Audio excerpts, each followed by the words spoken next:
আসসালামু আলাইকুম dear viewers, আমি মুহাইমিনুল হক আছি সবসময়ের মতো আপনার সাথে। আর আজকে চলে আসলাম খুব ছোট্ট একটা ভিডিও বানানোর জন্য, যে ভিডিওতে বিশেষ করে আমি তাদের উদ্দেশ্যে কথা বলবো যারা একদমই নতুন ইংরেজি শেখা শুরু করেছেন এবং বাইরের বিভিন্ন পরিবেশে নিজেকে খাপ খাওয়াতে একটু সমস্যা বোধ করেন, তাদের জন্য এই ভিডিওটি।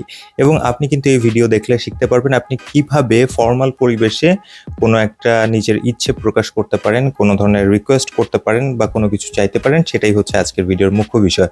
আশা করছি আপনাদের ভিডিওটি ভালো লাগবে। So dear viewers, without further any delay, let's get started our today's video.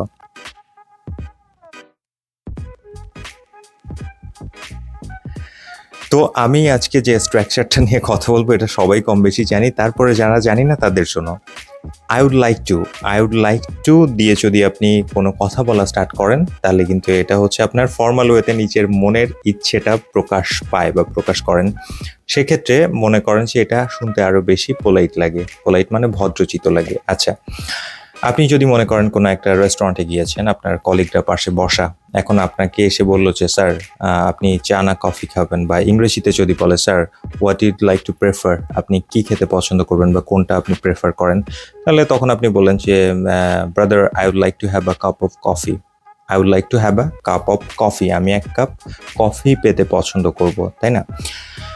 বা বলতে পারেন I would like to have a cup of tea, আমি এক কাপ চা খেতে বা চা পেতে পছন্দ করব। ধরুন আপনি কোনো একটা মার্কেটে গিয়েছেন এবং আপনার মনে হচ্ছে যে সেলসম্যান আপনাকে ঠিকঠাক বোঝাতে পারছেন, আপনি ম্যানেজারের সাথে দেখা করতে চান বা কথা বলতে চান। কীভাবে বলবেন? I would like to meet manager, I would like to meet manager, আমি ম্যানেজারের সাথে সাক্ষাৎ করতে চাই। এখন মিটের পরে আমি যেটা বলছি একটু মাথায় রাখবেন, মিটের পরে কখনো উইথ হয় না। সো আপনি যদি বলেন I would like to meet with the manager, this is absolutely wrong. And আপনাকে যেটা বলতে হবে সেটা হচ্ছে I would like to meet the manager or I would like to meet manager.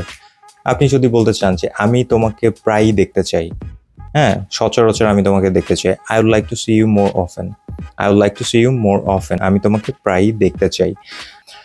So আপনি যদি বলতে চান যে আমি রান্না প্রতিযোগিতায় অংশগ্রহণ করতে চাই, কিভাবে বলবেন? I would like to participate in cooking competition, I would like to participate in cooking competition, আমি এই ক্রিকেট টুর্নামেন্টে অংশ নিতে চাই। I would like to participate in this cricket tournament, I would like to participate in this cricket tournament.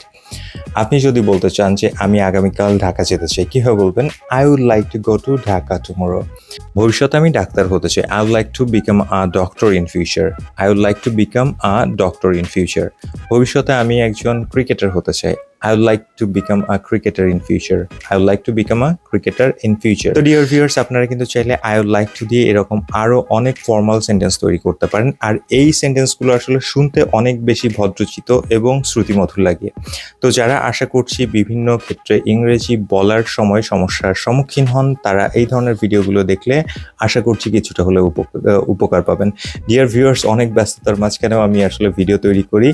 আশা করছি আমার এই ছোট্ট চ্যানেলটিকে সাবস্ক্রাইব করে আপনারা পাশে থাকবেন আর লাইক কমেন্ট করে আমাকে উৎসাহ যোগাবেন। মুহাইমিনুল হক ছিলাম এত সময় আপনার সাথে। আশা করছি নতুন কোনো ভিডিওতে আপনার সাথে আমার আবার দেখা হচ্ছে। ততদিন পর্যন্ত সবাই ভালো থাকবেন, সুস্থ থাকবেন, এই কামনায় আজকের মতো বিদায় নিচ্ছি। আল্লাহ হাফেজ, আসসালামু আলাইকুম।